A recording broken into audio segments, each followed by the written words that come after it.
Detroit Become Human is an interactive plot-based game and serves as Quantic Dream's most successful launch, selling over 1.5 million copies.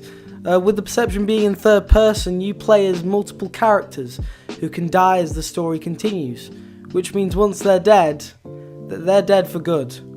Representing the rise of androids in society and how they're becoming more human, Detroit takes you through the lives of three people who are struggling in this new world. Receiving generally favourable reviews for their setting, visuals and impactful choices players can make on the storyline, they did have a few problems in terms of their motion controls, aspects of the plot and attempts at deeper meaning which were occasionally lost on the audience. Although having occasional issues, games such as this have become more and more popular in recent years.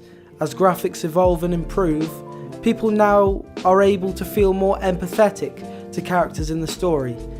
Even with next to no romance in sight, this hasn't dissuaded die-hard fans from writing fan fiction, making art, and finding desirable features of the game that nobody else likes, such as the wildly recognised bewildering script. Apparently some people actually like that aspect of it. The game has tried to do something different. I mean, it did utilise aspects of American civil rights from the 1950s. In one situation, androids are relegated to the back of the city bus, drawing relatively direct parallels to black people back in the day.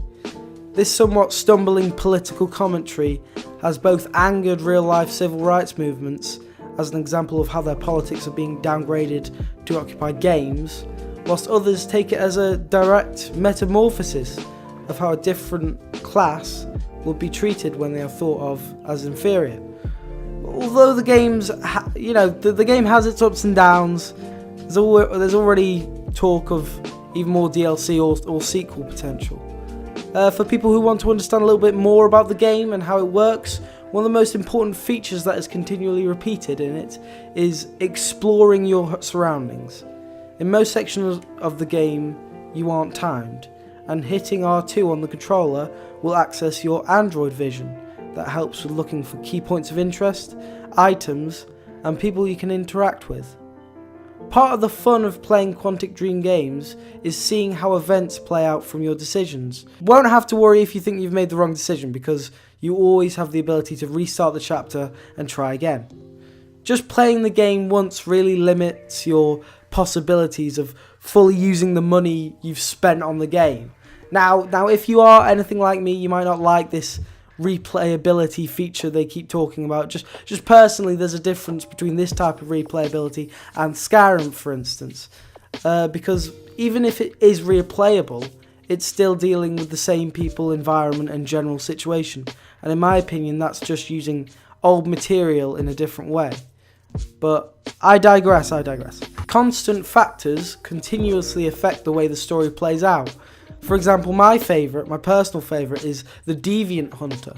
As Connor, when you are killed, you can be rebuilt and put back into the field. This not only affects Connor's relationship with his partner Hank, but also changes the way he can interact with deviant androids.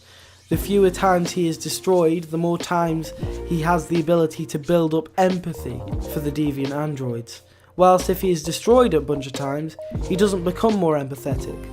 Things like this add a nice little flair to the game. If you want to check it out in more detail, I have a couple links down below for you to check out reviews or guides of things. But thanks for watching. If you enjoyed this video, please subscribe and comment down below. If you thought I was good, or if you think I was crappy, please tell me. It helps me out a lot, and I'll see you in the next video.